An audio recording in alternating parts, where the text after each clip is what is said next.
Hi, Phil. So today the topic is a very, very important topic for all the distributors out there. It's about aging out.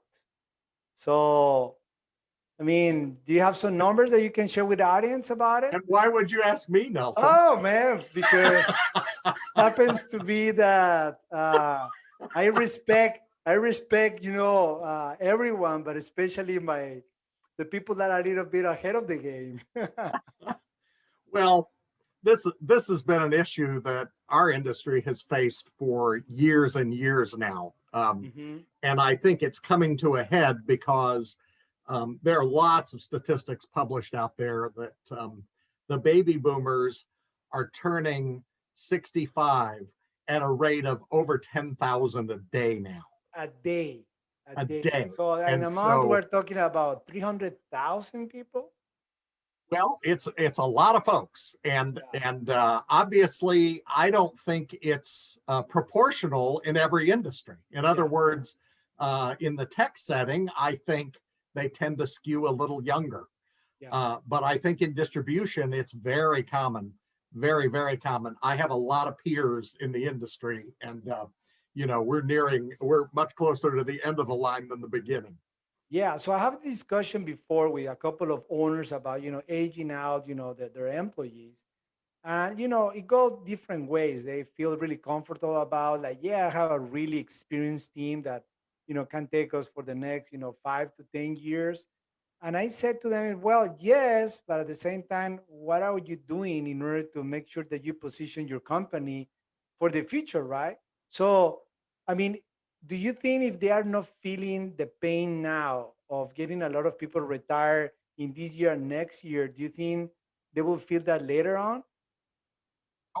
Absolutely. I think it's one of those situations where a lot of the owners are also on the upper end of the scale.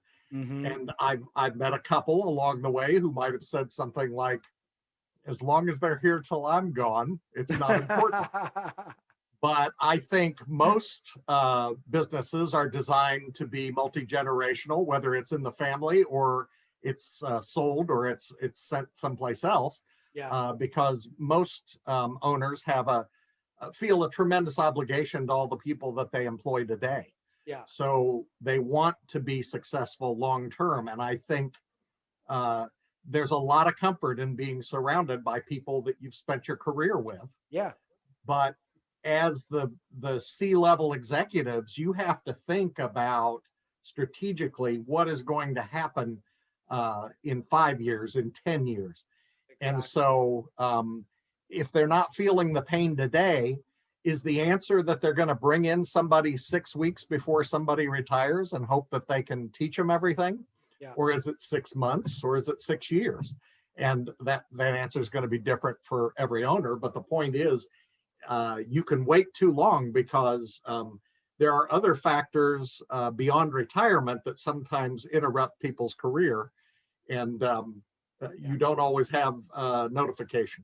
Exactly. I agree with you. And actually, just today I was having lunch with one of our new customers, or the customer just signed with us, and we having a conversation here in Dallas.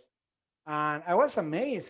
When I touched this topic with him about, aging out, and he, shared some statistics about his own company, which I won't reveal here, but he gave me a percentage of the people that he know or he uh, anticipate to be retired, in the next, I would say, 3 to 5 years. And the number was high. Was, high. And I said, do you have a plan in place?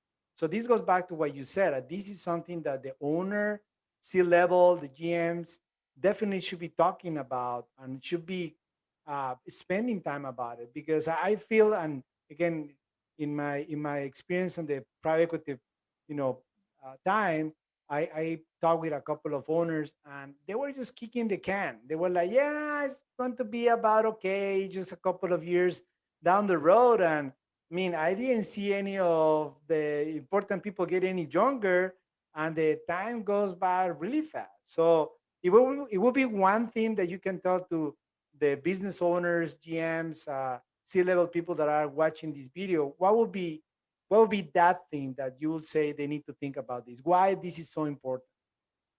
Well, I think in response to that remark about the people who kicked the can down the road, it's as if they were human. Humans don't like to face change. They don't want to deal with these issues. It's uncomfortable. Um, but I think at the end of the day, in order to sustain the business long term, the thinking needs to be, okay, how do we transition this knowledge that these folks have gathered over the course of their careers, over the many years that they've worked for our company, Yeah, and infuse that into the next generation?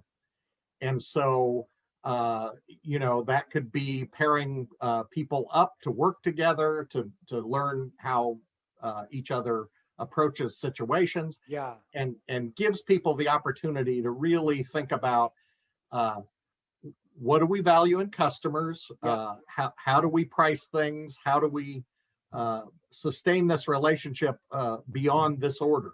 yeah. Because I've always said I'm not interested in an order. An order is a one-time event. I'm interested in cultivating customers Yeah. that are with you for the long term. Oh man, I need to stop you there because you are spoiling our next video about the whole topic. So let's stop there. So we don't spoil this stuff. So yeah, that will be the conversation for a following video. So I think this time we want to ask everyone that is watching us if you're interested, just to you respond the poll that we have in terms of if your company is have some sort of understanding about how many people are going to retire in the next couple of years, and everyone will be able to see the results. So thank you very much, Phil, and we'll go to watch our next video that we're talking about all this stuff that Phil described. Thanks.